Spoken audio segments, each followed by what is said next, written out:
چنانچہ حضرت علی رضی اللہ تعالی عنہ نے حضرت ابو موسیٰ اشعری رضی اللہ عنہ کو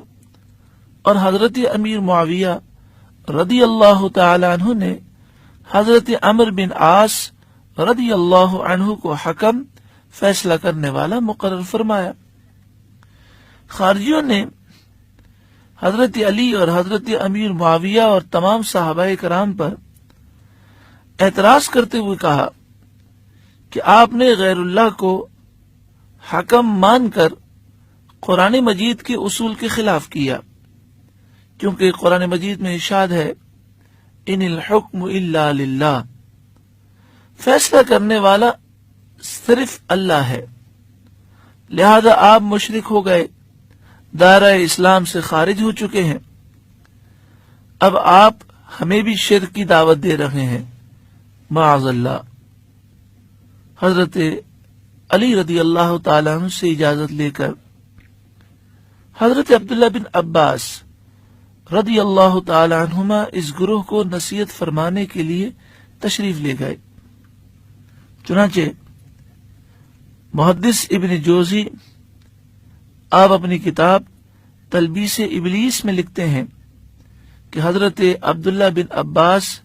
رضی اللہ تعالی عنہما فرماتے ہیں فَدَخَلْتُ عَلَيْهِمْ نِفْسَ النَّهَارِ، میں وہاں دوپہر کے وقت پہنچا، فَدَخَلْتُ عَلَى قَوْمٍ لَمْ أَرَ قَطُّ أَشَدَّ مِنْهُمْ اجْتِهَادًا، میں نے وہاں ایسی قوم کو دیکھا جن سے بڑھ کر عبادت میں کوشش کرنے والی قوم میں نے نہ دیکھی تھی۔ ذرا سوچیں،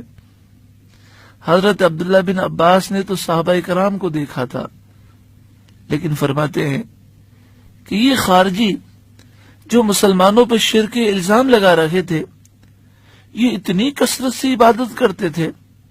کہ حضرت عبداللہ بن عباس کہتے ہیں کہ ایسی قوم میں نے نہ دیکھی جو اتنی کثرت سے عبادت کرتی ہو۔ جباہہم قرحۃ من السجود، ان کی پیشانیوں پر سجدے کی کثرت سے زخم پڑ گئے تھے۔ چنانچہ اس گروہ نے حضرت عبداللہ بن عباس رضی اللہ تعالی عنہما کا استقبال کیا اور کہا مرحبا، خوش آمدید، مرحبا اے ابن عباس رضی اللہ تعالی عنہما، آپ یہاں کیوں تشریف لائے ہیں؟ میں نے کہا میں تمہارے پاس مہاجرین اور انصار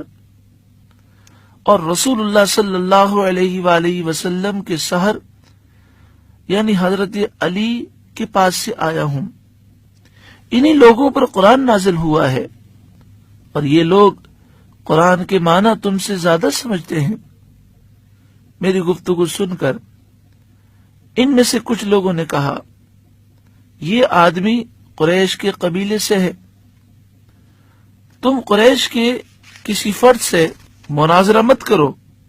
کیونکہ اللہ تعالیٰ نے قریش کے بارے میں فرمایا سورہ زخرف آیت نمبر 58 بل ہم قوم خصمون، بلکہ یہ لوگ جھگڑالو ہیں۔ استغفر اللہ۔ دیکھیں آپ، یہ آیت کریمہ تو ان قریشیوں کے بارے میں تھی جنہوں نے نبی اکرم صلی اللہ علیہ وآلہ وسلم کی توحید کی دعوت کو ٹھکرا دیا اور حضور کی بے ادبیاں انہوں نے کی اور انہوں نے کفر ہی کو اختیار رکھا۔ لیکن آپ دیکھیں، خارجیوں نے قرآن کی آیت کو پیش کر کے یہ تاثر دینے کی کوشش کی کہ حضرت عبداللہ بن عباس رضی اللہ تعالی عنہما بھی قریش میں سے ہیں اور جو قریشی ہوتا ہے قرآن اسے جھگڑالو فرماتا ہے۔ یہی تو بری عادت ہے کہ قرآن کی آیتوں کو غلط انداز میں پیش کر کے غلط مفہوم پیش کیا جائے۔